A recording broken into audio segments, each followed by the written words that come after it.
الشاعر المصري أحمد إبراهيم في قصيدة كرهت الفجر في عينيكي.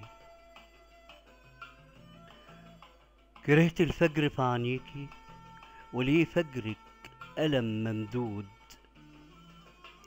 وليه جرحك ملهش حدود، وليه تسيبيني أشتاقلك ما بين ثانية مع التانية، ومنك انت بس بموت أعيش ابني، وقلبك ليا وبيهدم بكل برود.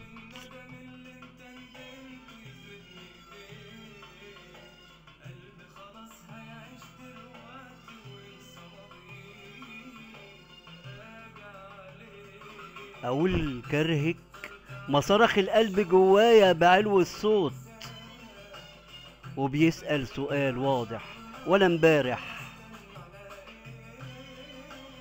أنا طارح ولا فارح، ولا كان ليا فيك وجود. أنا أعلنت العصيان وهتمرد، أنا بيكي ومن غيرك أنا هقدر أهد الحلم في عينيكي، وهتمرد وأعلن ثورة البركان ونار تحرق هنا قلبك.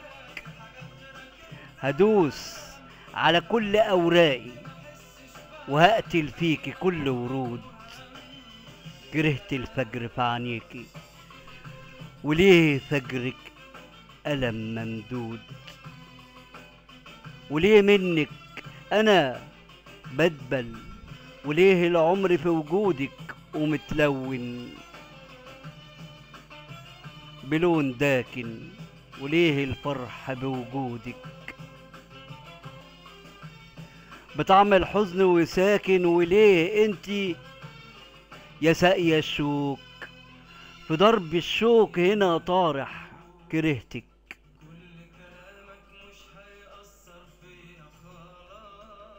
كرهتك بكرة في اللحظة من امبارح، خلاص سهمك وكان جارح، وليه جرحك ملوش حدود، وليه تسيبيني اشتاقلك ما بين ثانية مع التانية، ومنك انتي بس بموت عيش ابني وقلبك ليا وبيهدم بكل برود.